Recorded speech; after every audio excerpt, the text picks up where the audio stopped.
Budget இருந்து ஏமாற வேண்டாம். அவ்வளோதான் சிம்பிள். எனக்கு பட்ஜெட் இருக்குங்க. ப்ரைஸ் வந்து என்னன்னாலும் குடுக்கறக்கு ரெடி. ஏன்னாங்க இப்போ ரீசென்ட்டா கூட சவுத்தில் ஒரு ஊரில் வந்து தேனி பக்கம்னு நினைக்கிறேன். கஸ்டமர் கூப்பிட்டாங்க.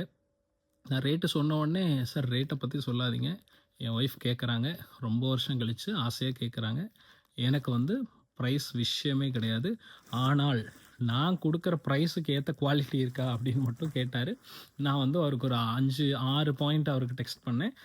சார் 1 நாள் இல்லை 2 நாள் டைம் எடுத்துக்கோங்க. இந்த 6 பாயிண்ட் மட்டும் மற்ற பிராண்டோட இண்டோ ஃப்ரெஞ்சோட கம்பேர் பண்ணுங்கள்.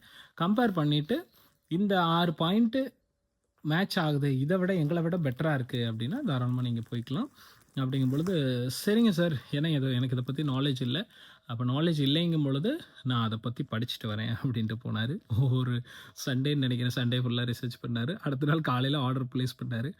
நான் சொன்னேன், சார் என்ன சார் அதுக்குள்ளே எல்லாம் ரிசர்ச் பண்ணிட்டீங்களா, டைரி வச்சு நோட் பண்ணிங்களா அப்படின்னா, இல்லை சார் நான் அவ்வளோவெல்லாம் போகல.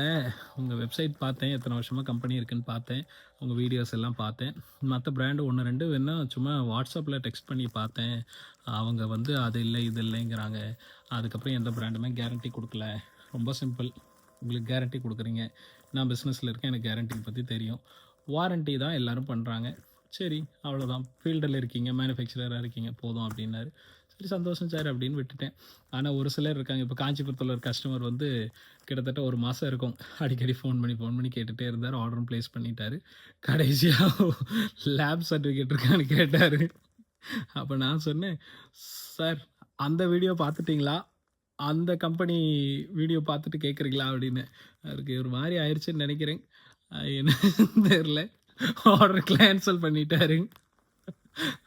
ஆர்டரை கேன்சல் பண்ணிவிட்டு, இல்லை சார் இது சரி வராது அப்படின்னு. எனக்கு வாயை வச்சுட்டு கம்முன்னு இருக்கிறது இல்லை, வேறு மாதிரி ஆயிடுச்சு. பாவம் கஸ்டமர் என்ன நினைக்கிறாரோ தெரில, திரும்ப ஃபோன் பண்ண எடுக்கவே இல்லை.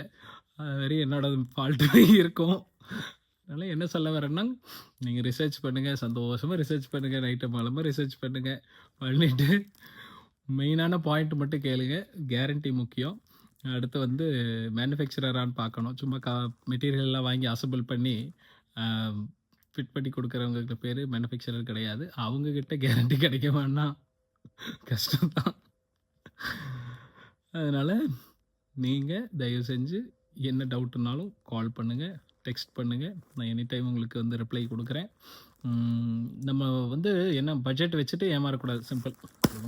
இங்கே பாருங்கள், கூப்பிடுங்க, டெக்ஸ்ட் பண்ணுங்கள், டவுட்ஸ் எல்லாம் கேளுங்க.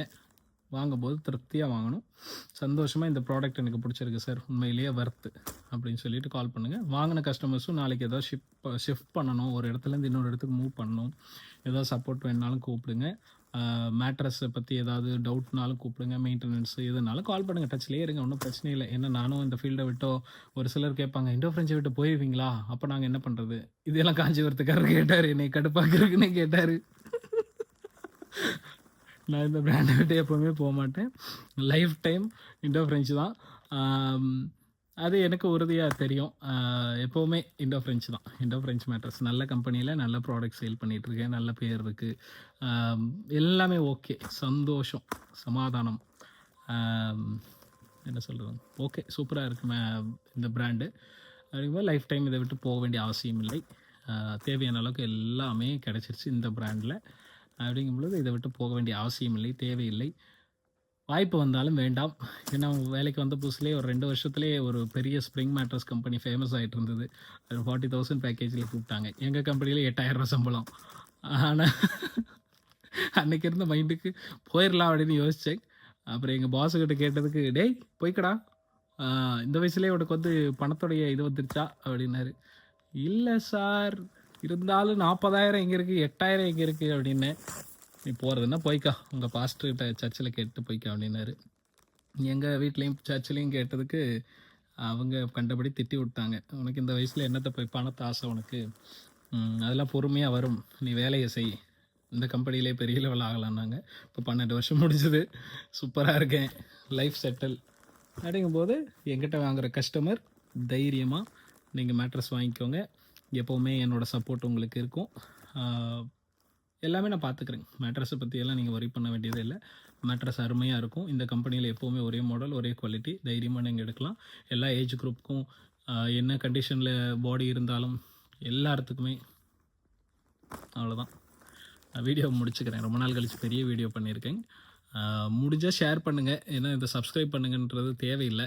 ஏன் தேவையில்லைன்னா, நான் யூடியூப்லேருந்து சம்பாதிக்கணும்னு அவசியம் இல்லை. யூடியூப் வீடியோ மூலமாக கஸ்டமர் கிடைச்சா போதும். தேங்க்யூ.